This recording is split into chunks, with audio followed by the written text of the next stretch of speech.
월요일입니다. 새벽에 만난 하나님 오신 여러분들을 예수님의 이름으로 환영합니다. 같이 기도하겠습니다. 하나님 감사합니다. 한 주를 시작합니다. 한 주를 시작하면서 또 이 한 주를 어떻게 보낼 것인가 생각하게 됩니다. 하나님, 어떤 일이 일어날 줄 모르고 또 어떻게 내가 살아가야 될 지혜도 없습니다. 그러나 하나님, 막연하게나마 우리에게 늘 소망이 있는 것은 하나님 때문입니다. 하나님 때문에 우리가 늘 힘을 얻고 또 보이지 않는 세상이라고 할지라도 예수님과 더불어 넉넉히 이겨갈 줄로 믿습니다. 이 한 주간을 말씀으로 시작하오니 말씀의 능력이 나를 사로잡아서 그 능력에 이끌려가는 삶 살게 하여 주옵소서. 내가 억지로 세상에 끌려가는 것이 아니라 이 세상을 끌고 갈 수 있을 만한 담대함을 말씀을 통해 얻게 하여 주옵소서. 예수님의 이름으로 기도합니다. 아멘. 오늘 말씀은 느헤미야입니다. 느헤미야 5장 1절에서 13절까지의 말씀입니다. 느헤미야 5장 1절에서 13절입니다.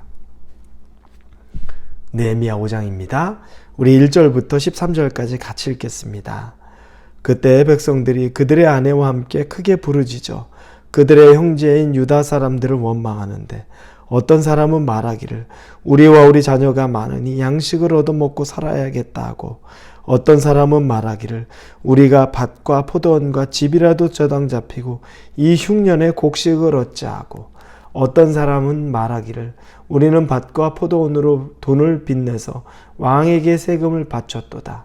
우리의 육체도 우리 형제의 육체와 같고 우리 자녀도 그들의 자녀와 같거늘 이제 우리 자녀를 종으로 파는도다.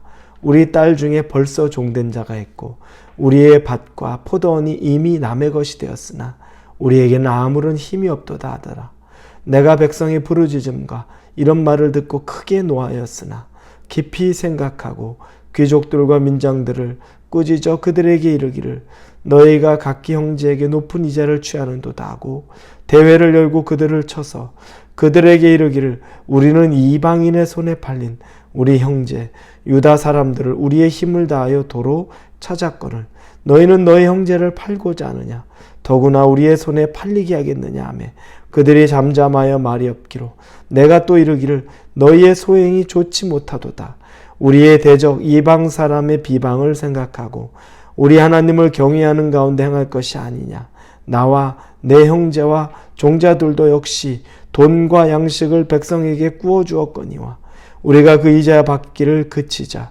그런즉 너희는 그들에게 오늘이라도 그들의 밭과 포도원과 감람원과 집이며 너희가 구워준 돈이나 양식이나 새 포도주나 기름의 100분의 1을 돌려보내라 하였더니 그들이 말하기를 우리가 당신의 말씀대로 행하여 돌려보내고 그들에게서 아무것도 요구하지 아니하리이다 하기로 내가 제사장들을 불러 그들에게 그 말대로 행하겠다고 맹세하게 하고 내가 옷자락을 털며 이르기를 이 말대로 행하지 아니하는 자는 모두 하나님이 또한 이와 같이 그 집과 산업에서 털어버리실지니 그는 곧 이렇게 털려서 빈손이 될지로다 하매 회중이 다 아멘하고 여호와를 찬송하고 백성들이 그 말한 대로 행하였느니라.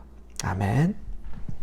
지난 토요일에 우리 말씀을 통해서는 지금 이 유다 백성들이 예루살렘 성벽을 건축하면서 다시 성벽 재건을 하면서 한 손에는 벽돌을 들고 한 손에는 무기를 들고 주야로 그들이 파수꾼을 서면서 또 일을 하며 이 성벽 작업을 진행하는 모습을 우리는 보았습니다.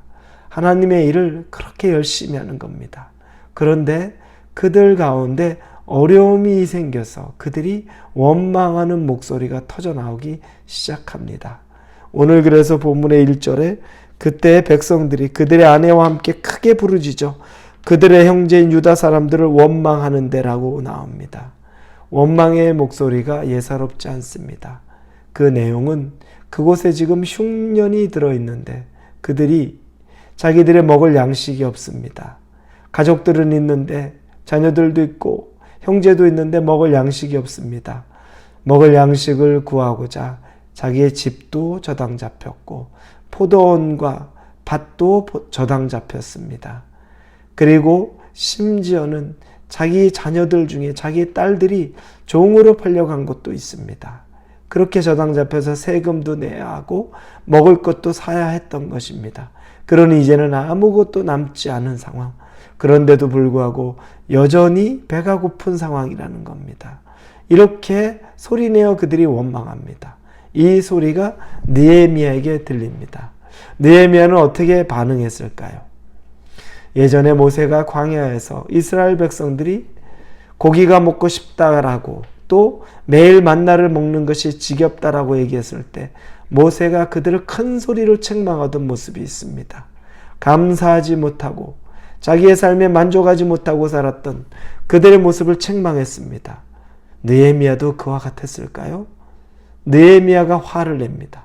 그런데 이번에 느헤미야가 화를 내는 대상은 배고파서 원망하던 그 백성에게 화를 내는 것이 아닙니다.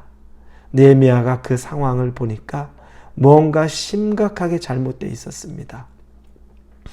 그들이 그렇게까지 될 수밖에 없었던 것은 그들이 배고파서 자기의 밭과 땅과 이 모든 돈을 빌리는데 고금리, 즉 이자를 많이 내면서 자기 형제들에게 그 돈을 빌렸던 겁니다.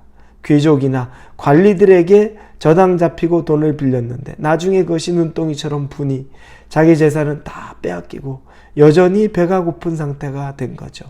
구조적인 문제를 느헤미야가 보게 된 것입니다. 여러분, 첫째, 믿음의 사람이라고 해도 여전히 배고프고 힘들 수 있다는 것 기억하십시오. 우리는 불경기를 지나면서 높은 물가 급등이라는 것, 기독교인만, 우리 크리스찬만 그 물가 급등에서 자유로울 수 있나요? 그렇지 않습니다. 다 같이 어려우면 어려울 수 있습니다. 힘든 일 겪습니다. 그래서 비즈니스를 닫는 경우도 생기고 경기가 위축되니까 레이오프 당할 때 신앙이 좋은 분도 레이오프 될 수도 있고 경제적으로 너무너무 고통 가운데 놓여질 수도 있는 것. 이게 바로 우리 크리스찬의 삶도 세상과 동일하기도 하다는 것입니다. 그러나 지금 이 느헤미야가 이 문제를 보는데 느헤미야는 그 세상이 빈궁하고 또 먹을 것이 없고 이 문제 가지고서 왜 원망하냐고 이야기하지 않습니다. 느헤미야는 지금 이 문제를 오히려 더 냉철하게 바라봅니다. 그리고 구조적인 잘못, 귀족과 관리들을 그들을 모든 사람 앞으로 불러내서 책망합니다. 왜 이자를 그렇게 많이 받느냐?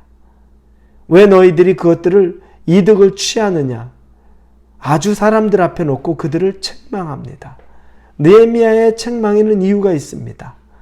그건 하나님의 법과 다르기 때문에 그렇습니다. 출애굽기 22장 25절에 이렇게 쓰여 있습니다.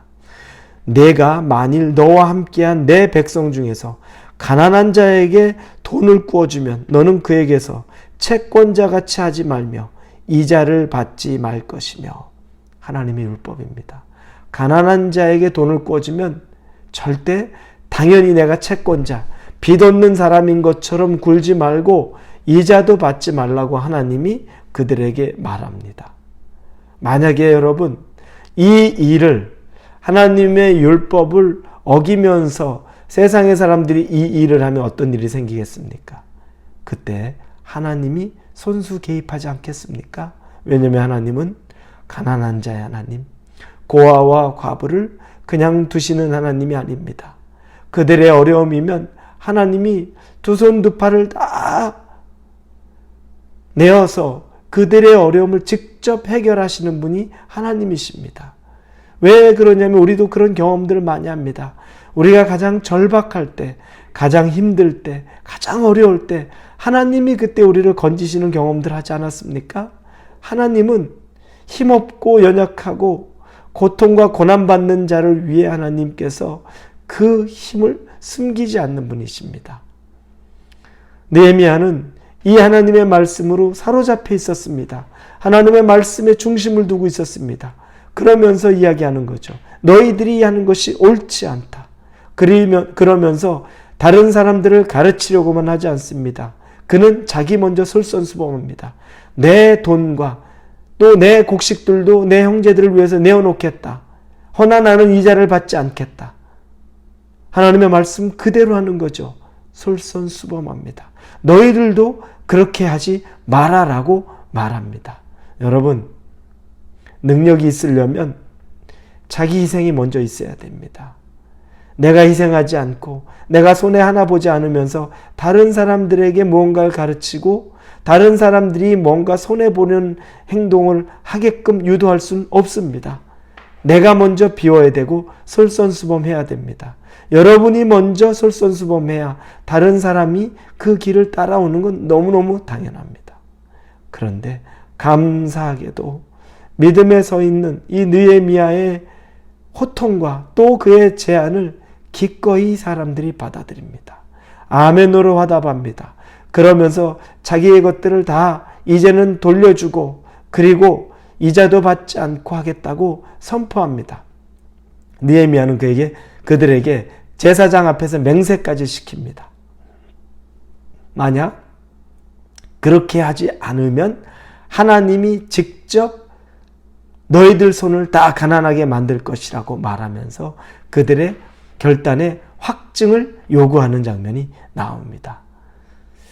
사랑하는 우리 홀리웨이브 성도 여러분, 하나님은 아주 실질적인 우리의 삶에서 아무것도 없는데 우리에게 믿음으로 살라고 말씀하지 않으십니다. 우리가 사치하기도 하고 우리가 정말 할 거 다 하면서 힘들다 하는 건 우리의 책임이지만 정말로 우리가 빈공하고 힘들 때 우리의 하나님, 우리의 힘든 그 소리를 하나님이 왜 믿음이 없느냐라고 책망하지 않습니다.